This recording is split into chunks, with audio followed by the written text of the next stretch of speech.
This episode is brought to you by Next Level Fitness Club in Lebanon, Virginia. 1806 East Main Street, Lebanon, Virginia, 24266. They are a 24/7 gym facility, 24/7 tanning. They also offer certified personal training and certified functional fitness classes to fit all needs. If you're in the market for a gym membership, this is a great place to hit up. Hit up Ethan, Tyler, or Jordan at any of their numbers and check out their website at www.nextlevelfitnessclub276.com. And we're live. Happy Monday evening. It's your first time tuning in. This is Tylers Talkin Sports. On the other side of Mike, my brother from another mother, Tyler Hess, and myself, Tyler Castle, bringing you Tylers Talkin Sports. We got a good one. We're back. It's been a couple weeks. We're a little rusty, but we here, Hess. How was your weekend? Cold. Snowy. But other than that, it wasn't too bad. Didn't have to do anything.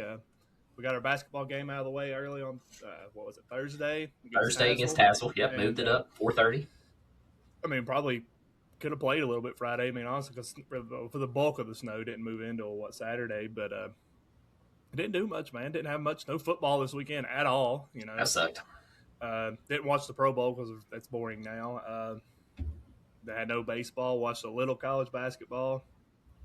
Played some video games with my son. Played some video games by myself. I saw you playing that raid game. Arc Raiders, yeah. Yeah, thank you for sending me those 3 reels because now it's all in my algorithm. I'm sorry. Yeah, thank you for that. Literally, after I watched those 3 reels, it popped up like all last night when I was, scrolling before bed. And, just that game. And I was like, thanks, Hess. Sorry about that. It's a good game. Trying to get me addicted to something else, man, I swear. Great game. Probably it's off topic, but it's probably the best game I've played since, I'll say, like, when you got really into, like, Final Fantasy as teenagers. Pokemon Blue, yep.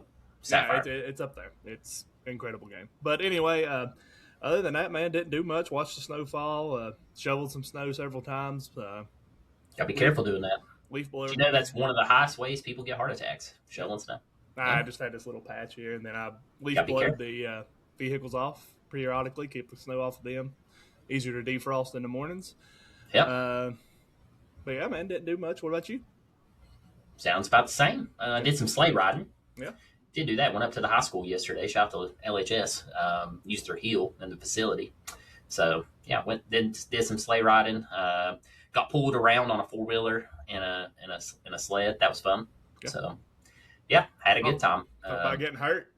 Yeah, back's feeling it today. I did back this morning too at Next Level Fitness Club, one of our sponsors. No free shout outs, but yeah. It was a good weekend, man. It was laid back, nothing really going on. Had the fireplace going, making sure your drain's dripping all night.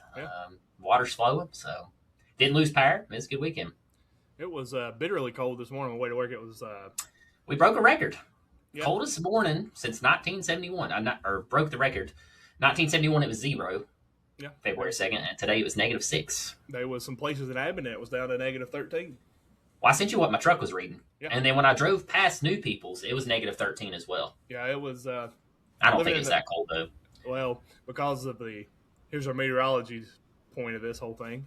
Okay. Being in the valley and having a cold snowpack with the clear night, it was actually probably warmer at the top. Well, actually, I seen shout out to Billy Bowling. I think White Top. It was 37 degrees warmer at the top of White Top than it was down here this morning. Wow. Because of the way the air is. We pretty much made our own refrigerator here in the valley. So very frigid. So cold. Yeah. It was cold, man. Last night, I was walking up steps outside. I was like, dear God. Yeah, it was cold. I could feel it. Just, no cloud coverage, nothing. Nothing at all. Yep. Yeah, it was a chilly night, but hopefully we're out of that. I'm looking next week already. It's supposed to be upper 40s. Yeah, we got some 50s creeping in there. I know. Thank the Lord. I'm ready. Yeah, I'm ready. I'll say that, and then I'll be like, God, Hess, I'm slammed with mowing, car detailing, baseball. I would say we got another month and a half of some winter before that. Yeah. Well, hey, the groundhog saw a shadow today. It's only 30% correct. Don't buy into it. Hess, let me tell you something. I want you to believe in yourself like the groundhog believes that he can tell us what the weather's going to be, okay? Yeah, he's only 30% How about that? correct. Well, I'm just saying. Just believe in yourself like that groundhog, guys. If anybody can take anything from this podcast today, I want you to believe like the groundhog that you can do anything. Like the groundhog. There we go. It's a little delayed, but I had That to find it. that was okay. At least you found it. Yeah, I had to find it, man. I had to pull it up there for us. But yeah, media, Hess, media. Uh, they're still doing their thing. I mean, we're setting pretty consistently. We're getting really close to 3,000 followers on Facebook. Yeah. We're creeping up that way a little bit. We're really close to 2.9K on that. And then Instagram, we're up to 630 something. And then TikTok, I think we're at 1,200. YouTube, we're at 250 subscribers. We gained 3 more followers on Spotify. We have gained another follower or 2 or something, whatever how Apple does theirs. We gained some people there, so that's been cool. But yeah, we're doing good. I know it's been kind of a lull in a way with the weather and how everything's been busy from the holidays, and then just we haven't had much really going on. So that's why the podcast's been a little delayed and stuff, but we'll get back to a regular routine there. But yeah, socials are still doing good. We're connecting with a lot of people across the region. That's been pretty cool. Enjoyed our trips, meeting people. That's been cool too. People have seen us on Facebook and stuff, and then we meet them in person, so that's been really fun. That was nice. And then, like you said, our merch being out there. People wearing our merch around, that's been cool to see, especially at my work. I see a bunch of people, and then we go to these games, and we see people wearing our hats or our hoodies. So that's cool. And, guys, we still do have that stuff available if anybody wants it. We got hats. We got hoodies. I guess I can go ahead and put it in my hat order. Probably. Yeah, I'll go ahead and put in that second hat order. Yeah. Probably do that soon. So I'll put the hat order in, and then go ahead and get that ready for the fall or spring. Gosh. Whatever it is. And we'll whatever next season is. We'll probably have some new merch as far as shirts and stuff coming out in the spring. Probably something a little different, a little warmer attire. We haven't really talked about what we're going to do there, but that's going to be fun. But yeah. We're clicking right along, man. I'm really happy with everything. And again, thank you to everybody who follows us, listens to us, watches our videos, comments, shares. We appreciate it. And big special shout out to start this one out to Lane Jesse and his father Matt for sending us that video yesterday. Really proud of Lane and what he's doing. If y'all don't know, Lane was at the Rivals camp down in Atlanta at Mercedes-Benz Stadium yesterday. It's the top high school players in the country get invited there. It's invite only. Under Armour's there as well. And Lane got to showcase his talents in front of a lot of college recruiters, other D1 schools, so that was good to see. And we appreciate the video of Lane thanking us for what we do for them, the school, and honestly, no thanks needed there. We enjoy doing it, and we thank a lot of Lane and his family, so we appreciate you guys. Absolutely. Hess nailed it on the head there. Can't really add to that. You said everything that needed to be said there. So, yeah, Lane, keep crushing it, brother. Keep doing your thing. We'll be there every step of the way, hopefully. So, yeah. Quick tease in this episode. You want a quick tease? Quick tease? What are we talking about in this one? Quick tease. Let me tell you what we're talking about, Hess. We got high school games we'll be at this week. So, we're going to cover that here shortly, just in a second. Then we're going to go into college basketball. This will be the first episode Hess and I have actually talked about college basketball. Yep. We're going to go in top 25, kind of give you a little bit of predictions there. And then to wrap it up, guys, we're going to give you our Super Bowl pick at the end. So make sure y'all tune in for that. Might be placing some bets on that probably. I actually watched all the playoffs, so I feel pretty confident. I'll have to look at what what some parlays that I can put in on. But, yeah. Circle it. Oh. Circle it, Hess. Oh, Circle gosh. it. Man, you want to kick us off? Yeah. Our first game this week, weather permitting. Again, weather's still kind of iffy. Still waiting to kind of hear about this game. It may be postponed tonight for all we know. But as of right now, we do plan on being at Richlands tomorrow night for the quad between the Lebanon Pioneers and Richlands Blue Tornadoes. Last time we watched that go on, great games all across the board. JV was great. Girls, even the varsity boys was very intense. Came down to like the last quarter there and Lebanon pulled away. So I'm really excited about being there. I have not been to Richlands for a basketball game. I don't think ever. How'd you say that? I don't know if I've ever been and I'm not sure a basketball game there. What to figure out. I don't know. I don't know if it's at the high school. I mean, I know the high school and the middle school are right beside each other, but I don't know where the gym is. So that'll be interesting. I got a contact. We can reach out to. Yeah, we got contact, and I mean, it is a district game. I mean, you said it all year. Like these district games, even though a team's struggling or a team's hot, it's district games. They're tough. Hey, Richlands, when they came to Lebanon, played them tough. They Three did, quarters. and this is going to be at their home, and we know how the Richlands fans are. We know They'll how show out. prideful they are. So it's going to be a very intense environment for the Pioneers. But I'm excited to be there. Excited to cover the boys from Richlands. They were really great, especially the players and some of their parents reach out to us and thanked us for what we did. So we're excited to get back up there and cover those young men again. And then Saturday, the rest of the week, I know a lot of our Pioneer fans that listen or players that listen got a lot going on this week. I got possibly travel ball practice if we still have it with my son. Coach that team on Wednesday, so we're not able to go to that game. And then Friday, my wife's been playing this for a couple of weeks. We got a little couples getaway we're going to do Friday, so I won't be able to go to the other Lebanon games. So we wanted to get 2 games in, and we're going to head down to Eastside on Saturday for 2 games. It's the varsity girls. It's varsity only day starting at 3 p.m. The varsity girls of Eastside take on the Crosby High School Eagles from Tennessee. They played earlier in the year. I can't remember what the score was there. I'm pretty sure Eastside won that game, if I'm not mistaken. I could be wrong. And then the boys play following the girls, and that's going to be a great matchup. Get to see Chase Williams and those young boys down there. It's going to be fun to watch. Clay, yep. Bill Clay, Noah Hamilton, all of them, and get to see Coach Kilgore. So it's going to be fun. Excited to be down there. Sorry, you reached out to him? He reached out to us, actually. Or he reached out to us. Okay. Yeah. So, I saw the messages. Yeah. And honestly, we didn't really have this one as one we was going to. I was really looking at that homecoming game coming up in a couple weeks, the whiteout, and I mean, we still may come back down there, but we want to get 2 games in, so we're excited to be down at Eastside. Not been down there before. Excited to be down there. It's going to be new for us. Our second non-Lebanon involved game, so it's going to be fun for us to reach out to some new people and reach across the state line there to the people from Crosby. Both of these games, though, Castle, looking at it, where are you going? What are you thinking about each game? Yeah. So with Lebanon Richlands, I think we're going to see something similar to how it was when Lebanon played them at home. Mm-hmm. I think, just wearing them down, honestly, maybe probably close in the first half, probably looking at a 4-point game at max, if I had to guess. That's either Lebanon or Richlands leading. I'm going to say somewhere around their 4-point swing. And then I think in the second half, we see Lebanon use the depth. You got Caden Glass, and hopefully you have Mr. Luke back on, tomorrow. So we did see him play there a couple minutes late in Thursday's game. So if he's back, I think that's a huge lift as well. So with Lebanon, with the depth that they have, I think that's what gets Richlands again in the second half. I think Richlands just runs out a little bit of gas there in the second half, and we watch Lebanon pull away in the fourth to win this one by 18. I'm going a little tighter here. I think home field advantage is going to play a factor. We've seen Lebanon on the road a couple times this year, and I think Richlands they knew they had a shot in that game at home over here at Lebanon, and I think they're going to come with a little extra motivation. The crowds are going to be into it, and if they can start hitting the shots. I mean, there was a couple times there. They were 1 or 2 3-pointers away there in that fourth quarter from keeping that game close, and I think we're going to see them make some of those shots that they missed against Lebanon. I still think Lebanon pulls away, like you said, with the depth, the bench. Lane's defense, Caden Glass off the bench, who's been probably one of the best bench players that we've seen personally.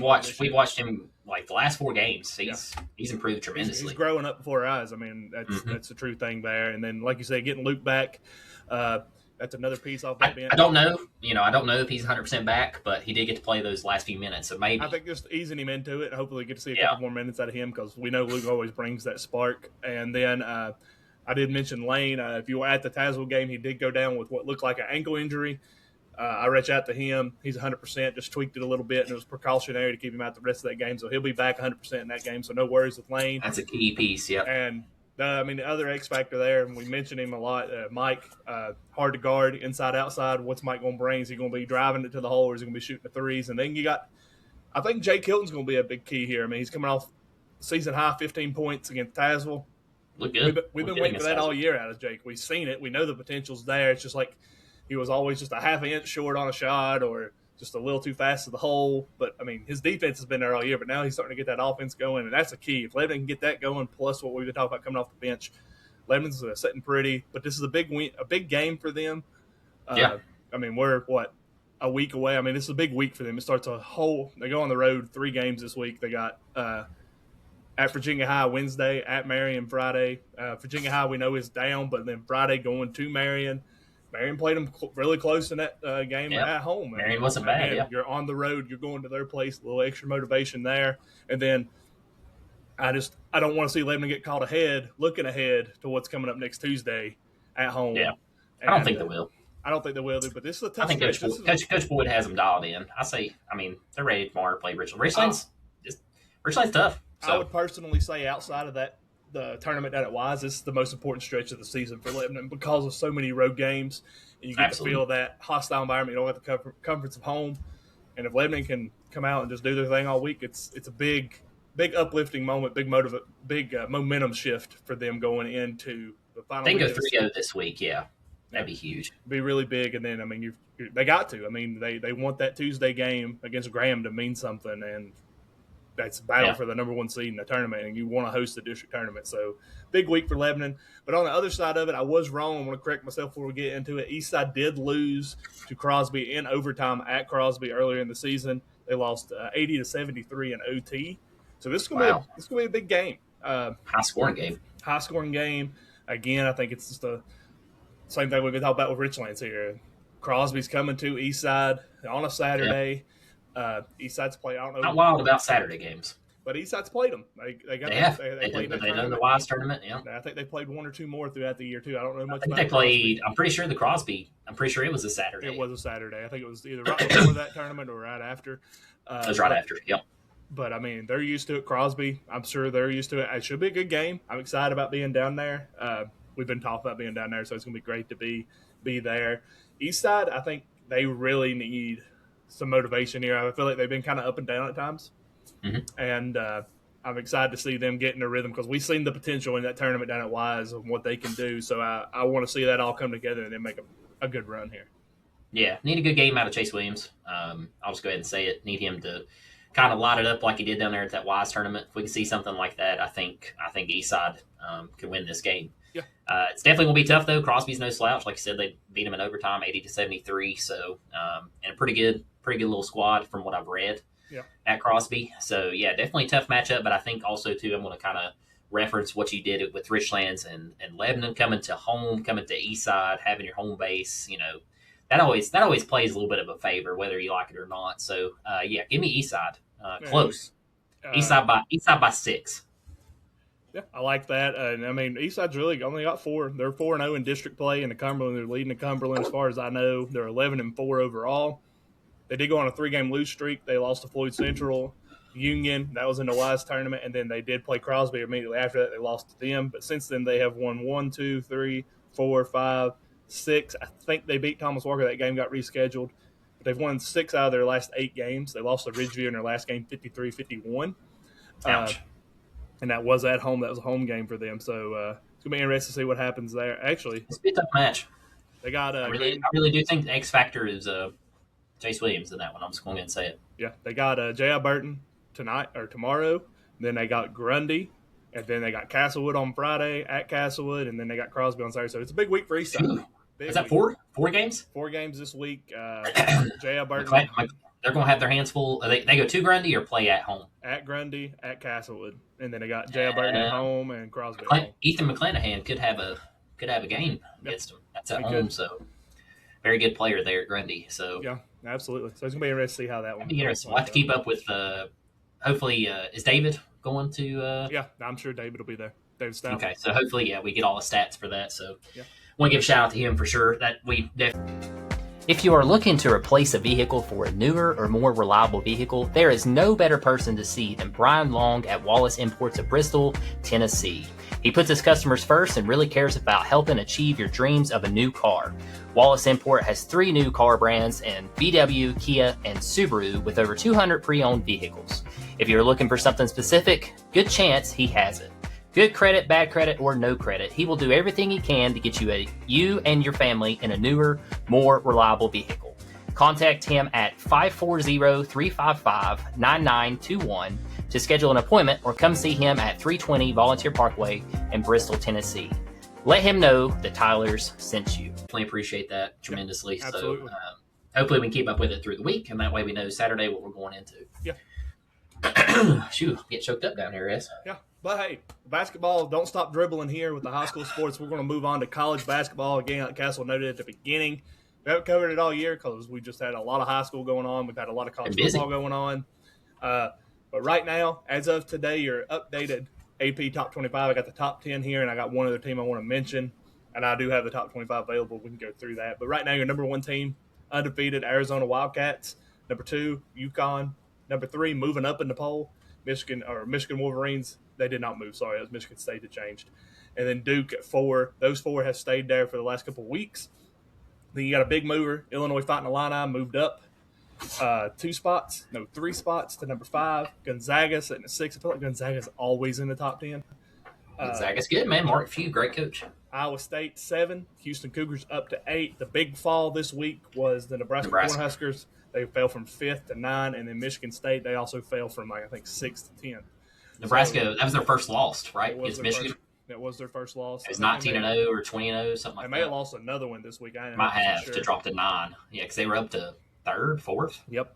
The rest of the top 25 here, though, is pretty interesting to say the least. After that, you got Kansas at 11, Purdue 12, Texas Tech 13th, North Carolina 14th, Vanderbilt 15th. I think they've got 2 losses on the year, maybe 1. Pretty tough. BYU got the top player. They were 16-0 at one time. I know that. Yep. BYU got the top player in the country. They're ranked 16th. Florida 17th. Blown out though at Kansas. Yep. UVA 18th. St. Louis 19th. Clemson, watch out.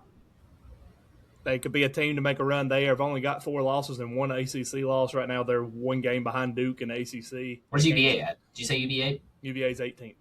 Okay, so they're right ahead of Clemson. Yep, Clemson. Though, so right now, your first 2, it could be Duke, UNC in the ACC. Right now, it's Duke, Clemson as your top 2 teams in the ACC based off conference. Okay. Yeah, wow. Clemson's only got 1 loss. Duke's got 0, no losses in ACC play. Yeah. Then you got Arkansas Razorbacks at 21, St. John's at 22. The most underrated team, and nobody's really talking about, the 19-0 Miami, Ohio Redhawks at 23. 24, Louisville, who's a really good team. They just can't get over that hump. And then right after your top 25, the Tennessee Volunteers. Where'd Florida drop in at? Florida, 17th? 16th? 17th. 17th. Okay. Yeah, they look good against Alabama. They beat Alabama by like 20. They got that big 7'9" freshman, too. You seen that guy? Yeah, he only plays like so many minutes. Yeah, he only comes in like in garbage time. But yeah, he's 7'9". It's crazy watching him out there on the court when he gets for like a layup. I mean, it's just right there. Yep. Yeah, pretty wild. But yeah, out of that, man. So who's your favorites as far as each conference? Let me ask that. Each conference, right now in the ACC, I mean, it's hard to go against Duke. I mean, that talent, that roster, Coach Shire, and what they're doing there, it's almost a legendary team. I mean, you look at it. I think this is one of the best teams Duke's had in years. Oh, the Boozer brothers are excellent. And then you got what's the other one? Don't butcher this. Don't butcher this. I know Jacob will get me if I mess it up. I'm not even gonna say his name. I'm just gonna go with the Boozer brothers. But I know they got that other player that's really good too. But their starting 5 is all around good. I mean, I got a note here about the Duke team. I mean, we said elite talent. They're dangerous when they're hot. I mean, when they're hot, that whole team's just they're making baskets. But I need a little more consistency out of them. I feel like at times they focus on one individual player to kind of do it all. Granted, he's the best player apparently.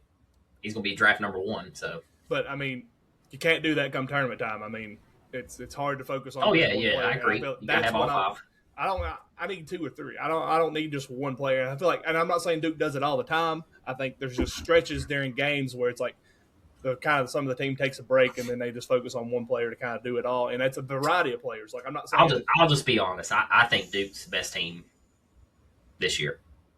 I don't know if they'll win it all, because March Madness, it's crazy. But Duke, look at their strength of schedule. Look who they've played. I'd put them top, first. I mean, I think that's why they're sitting at 4 right now. But I mean, don't take what I'm saying that they rely on one person. I'm just saying they rely on the one person, but it could be any of the 5 players they got on that court to be that guy. They just sometimes I feel like they get away from the team chemistry that they got. But when they're on that, there's nobody in the country that's beating them. No. And that's the big thing there. But Duke, I think right now ACC. But Clemson is a team to watch out for. They are loaded with senior talent, veteran coach, veteran guard play. I would have guessed UNC. UNC They're is good. They just can't get over that. They've done this over the last couple of years. They look good, and then they fall off. They look good, they fall off. They just can't ever get hot at the right time. Clemson, though, I mean, I think Clemson is the team. I mean, they're beating pretty much everybody in the ACC that they played by double figures. I think they're a team that can really give Duke a matchup nightmare. I'll take your word, Hess. I'll take it. As far as the Big Ten goes, I think Michigan. I mean, I hate to say that, but Michigan's playing really good basketball.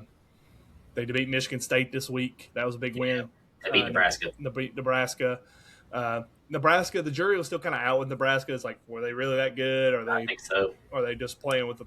But they do. They lost. They lost by 2, right? But they're playing with a bunch of seniors. Nebraska's the team. But I think they're legit. I think right now the Big Ten's closer than the ACC. I think there's more teams that can win that than you have in the ACC. Sure. But tournament time, I think the Big Ten should have more teams right now than most. But I think the SEC is going to be there. But right now, I'm giving the edge to the Big Ten.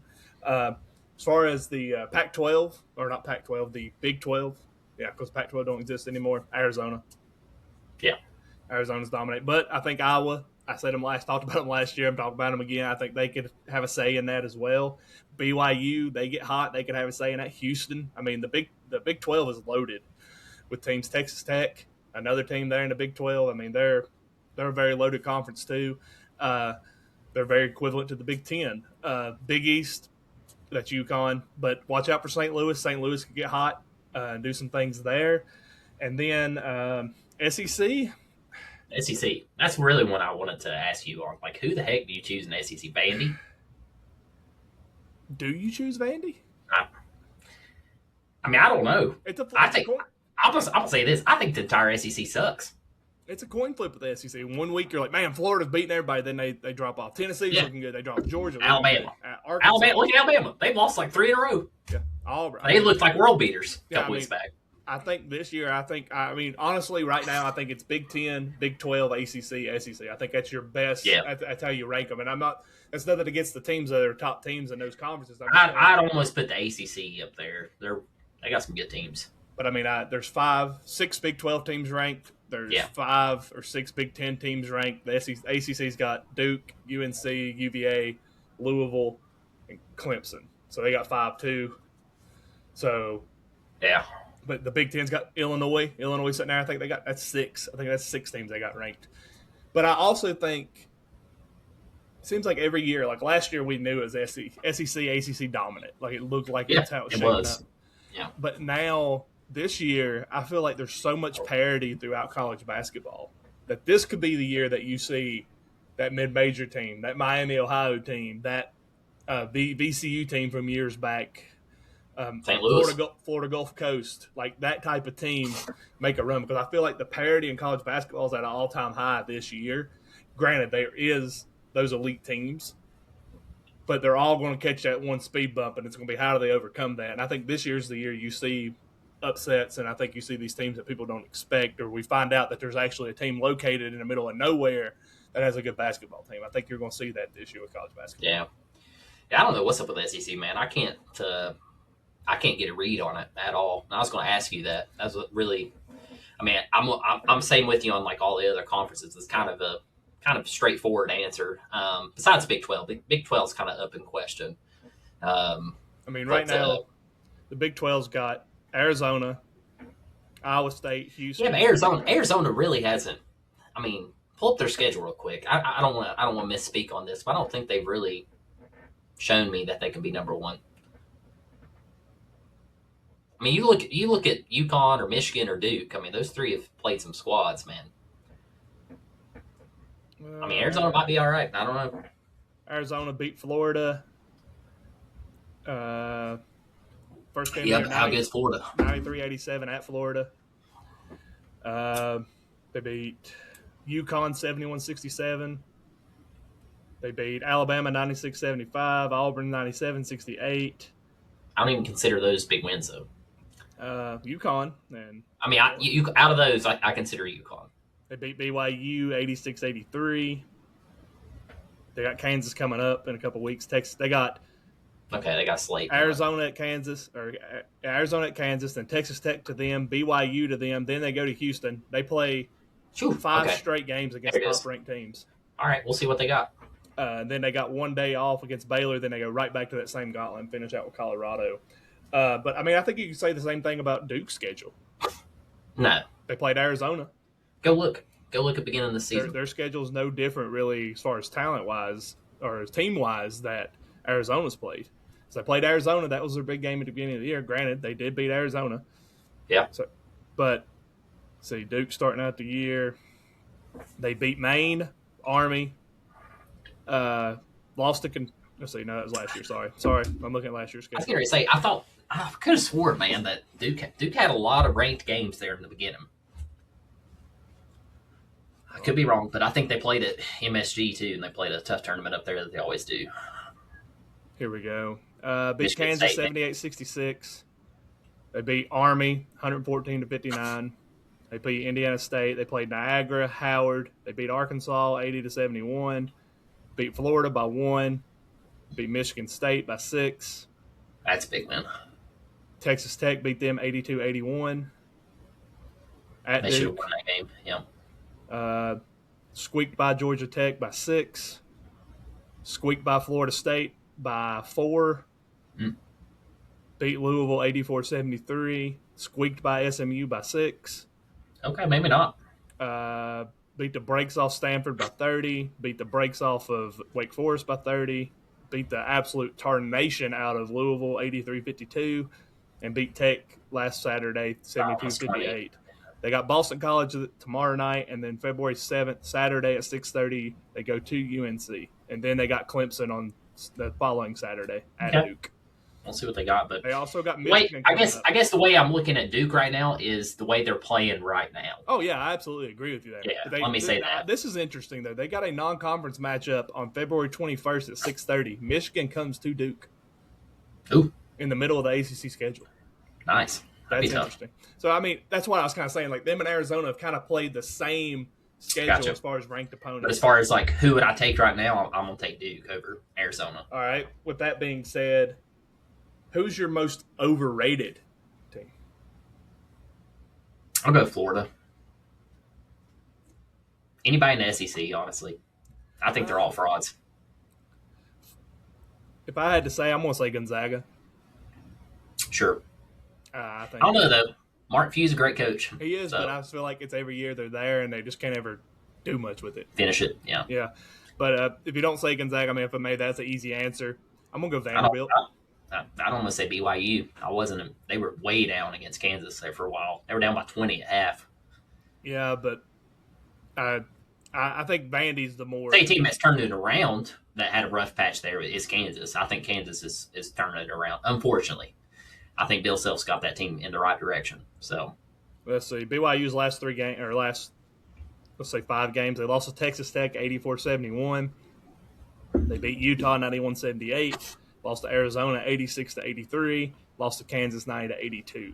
That's what I'm saying. They're losing all their ranked plays. So, but again, they have one player, 2 players maybe, but they have the one player that everybody wanted. They paid all the money to get. I think they're a little bit overhyped, but again, anybody in the SEC, I think. With that said, who's the most overrated team sitting there in college basketball right now? That's what I'm saying. Or underrated. Sorry, underrated. Sorry. Underrated. Underrated. That's a great question, Hess. Underrated. I wouldn't really say they're underrated. You need a repeat of the top 25? Give me 10 through 15. Who's in that right through there? Michigan State 10, Kansas, Purdue, Texas Tech, UNC, Vandy, BYU, Florida, UVA, St. Louis, Clemson, Arkansas, St. John's, Miami, Ohio, Louisville, Tennessee. Arkansas could be tough. They have the potential to be tough, but I don't think they're underranked at 21st. I don't see that. So I'll probably go with Houston sitting at 8. I think Houston's a very tough squad. I think they've turned it around. They've been building for this. I mean, this squad they've built for this. Yeah. I'll go Houston. I wouldn't really say they're overlooked or anything since they are top 10 and that top 6. I mean, like you said, I kind of moved Gonzaga back maybe a little bit, so I bump them up a little bit more. But yeah, Houston's a very, very tough squad. Never want to play Houston. St. Louis right now. I lied. They're not in the Big East. They're in the American Conference. But they're 21-1 on the season, 9-0. They got a huge game against George Mason coming up right now. George Mason's 20-2 on the season. I wouldn't really say they're overlooked, though, because they are top 25. I'm saying underrated. We're talking underrated teams right now. Like, Underrated, sorry. And they're on a 15-game win streak right now. I think they're one of the premier teams in the country. I think they're loaded with senior talent. St. Louis every so often makes that run. I think it's like every 3 years we see St. Louis come into it. Granted, they are beating the brakes off everybody they play. Let's see who they lost to this year. Nice thing with basketball, man. I mean, you don't really know. You just get hot at the right time. They lost. Oh, they have scored 100 at least 6 times. Like, they're beating these teams that, like, these bad teams you expect, like Duke, to score 100 and beat by 40. They're doing that. They beat the closest game they've had. They beat Santa Clara 71-70. Lost to Stanford 78-77. We talked about Duke beating Stanford by 30. Yeah. That's their only loss on the year, but they beat team 114-33, 93-79, 112-53, 107-65, 109-66, 108-86. High scoring offense. Yeah. But underrated, I think they're higher up than where they're at, but I get it. The one loss there. You said one loss was to Stanford? Is that who it was? Yeah, Stanford, yeah. On the road at Stanford. I don't know. But if it ain't St. Louis, I'm going to say Clemson. I just think they're playing really good basketball. I think I have to watch Clemson. I really haven't. They still got the Hunter. They got one of the Hunter brothers still there from last year. They're playing good basketball. Got a good recruiting class. Loaded with seniors, though. So I just think they're the most – I'm not saying they're top 10, but I think they are underrated and they're getting overlooked a little bit, especially in the ACC side of things. ACC looks good. Yeah. Let's see. What else do we got here to ask you? I know it's early. Sure. Final four. If you could say, Castle, if you get three out of the 4 teams right, you get $1 million and a lifetime vacation wherever you want to go. Final four. Yeah. Give me UConn, Duke, Houston,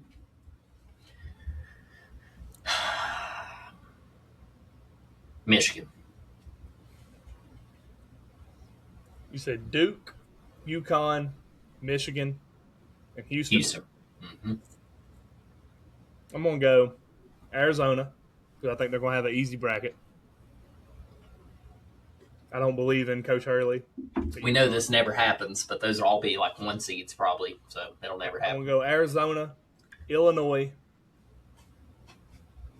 Houston. Nope. Duke. I put Duke up there. I really do think they got a squad. Duke and Clemson. 2 ACCs. Yeah. All right. Yep, that's where I'm going with it. But you watch UConn? Did you put UConn in there? Nope, I don't believe in Coach Hurley. I think he's going to cause them to lose a game. He's too vocal. He causes too many issues. The games that they lost were because of his mouth, running his mouth and getting technicals and causing issues. Well, he'll shut up when it comes tournament time. He never does. He's the most outspoken coach. I love it, but I think it hurts him. I think UConn is out of the top 10 right now. I think they're good. UConn's that one team. It's like, I think they're the one that we could see get beat by like a George Mason in a tournament, somebody like that. Maybe. But I also think, I'm going to say this, I'll take the fire for it. I think Duke gets humbled in the next couple of weeks. Do I think they get like the brakes beat off of them? I think they have some losses coming that will benefit them come tournament time. Right now is when you want to play, when you want to figure out who you are. Yeah, and I think they're going to see that come. I think their schedule's going to get a little tighter. They got North Carolina. We know how the Tobacco Road rivalry goes. They got Clemson coming up. They probably got UVA coming up. They had a big win, though, at Blacksburg. Duke usually traditionally struggles at Castle Coliseum, and they won big there. So, but I think Michigan which is that big player from Tech shooting like 9 for 40. Yeah, that didn't last 3 games. That didn't help. So, but yeah, I mean, I think Duke's a great program. It's just, like I said, if Duke puts it all together come tournament time and Shire's like, hey, we got 5 guys on this team and not just 2 or 3, all 5 of them plus that bench. Duke, my thing is, Duke will be beat. They win it defensively. That is a very, very good defensive team. Oh, that goes back to the way it was when Shire was there playing point guard. That's how they win. Used the defense to drain the threes that they were making. I mean, with him and Reddick and Greg Paulus and Nelson. All those guys. I mean, all those guys back there. The ugly guy, whatever his name was. Redhead. Maybe. Was Singler on his team? Kyle Singler? Kyle Singler. No, Yeah. not Singler. That's not what I'm thinking about. Who's the ugly guy that has all the mental health issues right now? That's Kyle Singler. That's Singler? That's Singler. Yes. Yes. Way to call him out there is. Got all the mental issues, really going through it. Have you seen his Instagram? Yes, I have. They're bad, It's sad, man. It really is sad. It's terrible. It is very sad. But I do think Duke can beat anybody in the country on any given day. So I think now they're that one team. Me personally, we say this and then they'll lose like the rest of the season because we've been high on them. But I think if they play like they are, I watched the Tech game. I was very impressed. Yeah. So I don't know. I think we see Duke there, Final Four. And I like that. Again, like I said, I think they can win on any given day. I think no matter who you put them up against, they can probably beat a couple of NBA teams. Have you watched the Boozer Brothers? I mean, yeah. I mean, they're just like their daddy. Yeah, Cam, baby. Carlos Boozer was an absolute monster. Cam Boozer is a stud. Yeah. But it's Duke, and I ain't giving them much credit because it's Duke. Yeah, we know how it is. It's March Madness. I mean, Jacob's head to get any bigger than it already is. Because I know Duke will have that game in the tournament where they struggle. It happens. His golf game. It's happened. When's the last time Duke won, Natty? Was it that long ago? Was it? No, it wasn't that long ago. 2018. I know they won 2009, 2010. That would have been 2015. 15. Okay. They defeated Wisconsin 68-63. Tyus Jones was named most valuable player. Tyus Jones. Yep. Good point guard. Yep. Okay. 2015. So it's been 11. 11. Yeah, 11 years. So they're due. Yeah, but I think this like last year, Cooper Flagg and that team, Zion team, like we said. But the thing is, like with Cooper Flagg, I mean, he was kind of that guy. Yeah. This year, I mean, granted, the Boozer kid's definitely that guy, but he had Con Knipple, that's true. Second in the NBA as a rookie right now. Hey, how about not to get off topic here, but how about Charlotte? Yeah, Charlotte basketball, best team in the NBA right now. Yeah, thank the Lord, it's about time. But I mean, I like even like defensively. Let's go back to Zion's team. That team was a defensive team. That top, what was it? Who was on that team? Yeah, that team was loaded. Yeah, I mean that was a defensive team too. I mean, they had the offensive explosion kind of like this team has. But they got beat out. What, Sweet 16, round of 32, something like that. Somewhere there. I think Sweet 16. Again, Duke. That team should have never.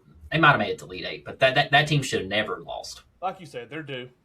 Yeah, they're due, but also too at the end of the day, it is Duke, and we know how it goes with the 1 seeds. If you're a 1 or 2 seed, you very slim chance it's just like everybody else make it there. Wasn't it last year? All the 1 seeds made it. Yeah, they did. Yeah. So, but then every year before that, it's been like no.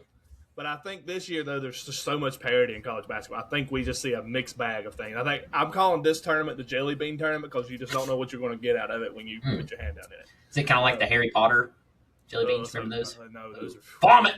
Yeah. I hope not. I hope it's good. Hope it's a good tournament. I think it's going to be great. College basketball's heating up just like high school basketball. They're in the conference district play. We're getting close to tournament time, and that's when basketball is at its best. But like you mentioned at the top of the episode, Super Bowl Sunday is upon us. We got 2 teams. We got the Seattle Seahawks with a brand-new first-year head coach in Mike McDonald. And then you have the New England Patriots with not a new coach, but first time in New England as the head coach, and Mike Vrabel. Titans had to be beating themselves up right now for letting him go. The Browns had him on their coaching staff last year. They let him go. But here we are in San Francisco. Castle, going into this game. I mean, you both have really watched the NFL playoffs in depth for the most part. Yep. What's your key takeaways into this matchup before you get into your picks? Key takeaways is who's going to have the better defense, and that's going to be Seattle. Seattle has the number 1 defense in the league this year. I think that will come down to a big major role in helping them win the Super Bowl. You also got, rookie quarterback Drake May. I don't like that. You got experience on the other second year. Sorry, sophomore season. Drake May. I forget because it's first year. This year he's really balled out. First playoff. This year he's really balled out. First Super Bowl appearance. Also, Stephon Diggs' first Super Bowl appearance. It is finally. Look what happens when you get traded from the Bills. So Yeah, I think that would be the big defense, and then you're going to go on a sophomore quarterback. I think that's huge. Seattle's been here. Patriots definitely been here, but it's been a few years. I doubt any of those players really on the team. This whole new team, so whole new coaching staff. There's one. One. Mike Vrabel. Oh, that's true. He was on the Patriots. I forgot. Yep, before he went to Tennessee. Yep. Yeah. So interesting. I think Vrabel's a better coach. No shade at all towards Seattle. I think he's excellent first year. Yeah. I mean, you can't do much better than that. They literally got rid of Geno Smith, brought in Sam Darnold, who was a quarterback, and everybody has just, other than the Vikings, had passed on. Yeah. Yeah, the Vikings usually showed him what his potential was. Seattle brought him in.